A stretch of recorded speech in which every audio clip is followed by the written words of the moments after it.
Pagpunta niyo sa Play Store, hanapin niyo lang itong folder in folder. Hanapin niyo lang yung ganitong icon.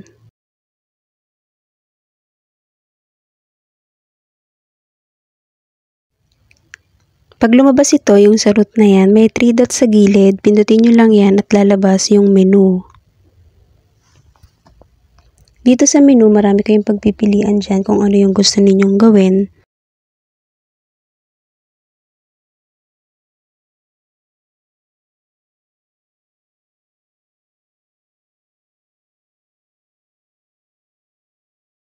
Unahin ko dito sa Add Apps. Yan, pag nandyan na kayo sa loob niyan, meron dito na 3 dots sa gilid ulit. Pindutin nyo yan. Tapos pumili na kayo dito sa application kung ano yung mga gusto ninyong ilagay.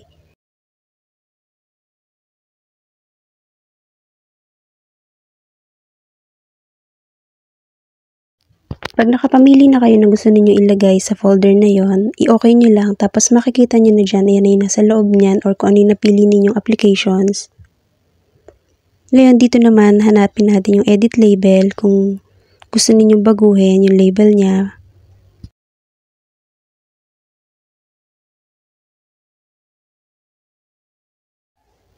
Ngayon, di ba nandito tayo? Pwede nyo ulit pindutin itong 3 dots sa may kanan. Tapos, new folder. Gagawa tayo ng panibagong folder.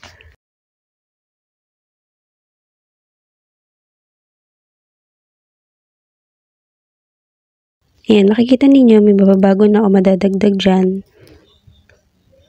Kung gusto ninyong burahin, ito, ilong press nyo lang yan. Pwede nyo siyang i-delete or pwede nyo siyang i-cut. Dahil sa ginawa ko na to, ito yung kinat ko, pinindot ko yung panibagong folder na ginawa ko.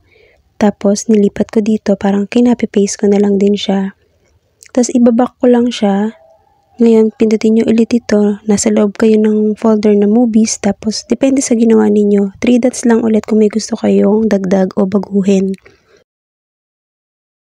Ayan, nag-add apps ulit ako. Tapos, pumili ulit ako ng application na gusto kong ilagay.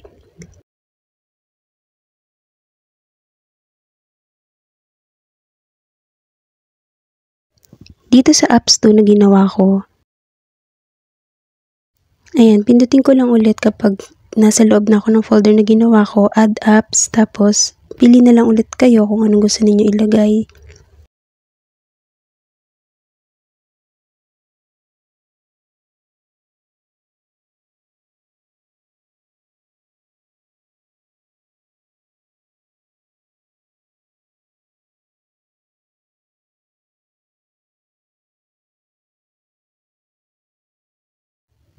Dito sa apps 2, pindutin mo lang ulit yung 3 dots kung gusto niyo siyang i-edit dun sa label niya.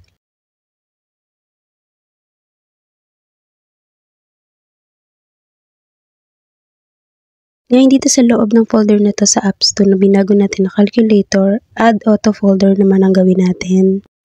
Dito sa may select category, kayo na yung mamimili kung anong gusto ninyong gamitin dyan. Marami kayong pwedeng pagpilian dyan.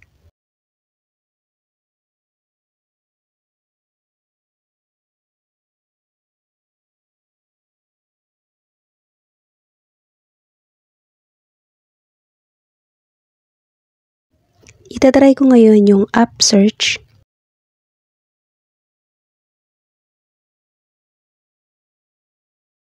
Ayan, automatic lang, meron na siyang laman sa loob. Tingnan natin.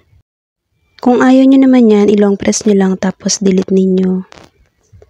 Hanap ako ng iba pa na pwede kong gawin dito.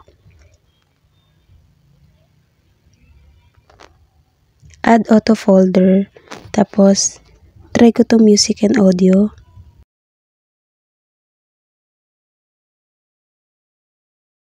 Ngayon, makikita nyo ulit, may laman na siya sa loob. Tingnan natin kung ano yung nasa loob. Ayan, related siya sa mga, sa music. Kaya, maganda rin naman gamitin to kung gusto niyo siyang itry.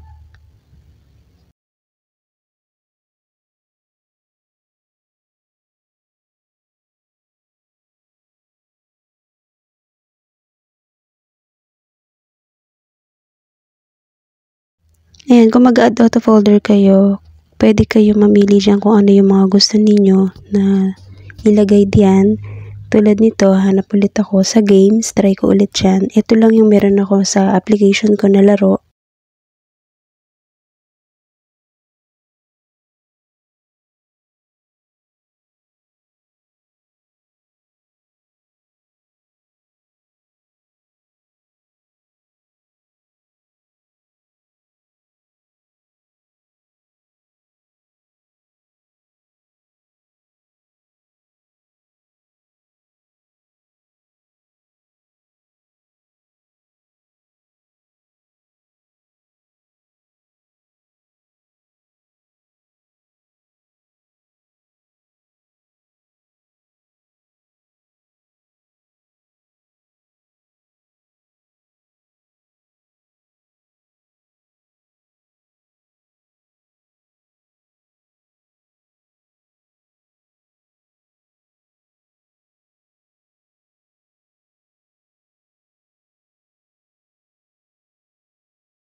And pinaulit-ulit ko kung paano ko siya ginagawa para matandaan ninyo kung paano ko siya ginagawa dito sa phone ko. Madali lang naman kasi pare-pareho lang naman ang gagawin ninyo. 3 dots lang lagi yung pupuntahan ninyo kapag nandun kayo sa folder na gusto ninyong lagay ng panibagong folder o mag-edit ng label.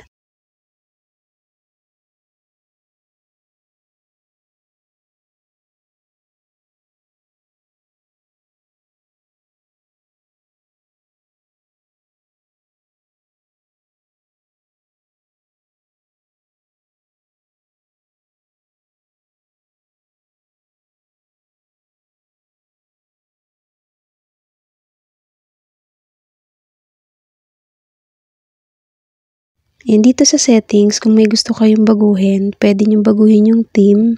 May 3 kayong pagpipilian dyan.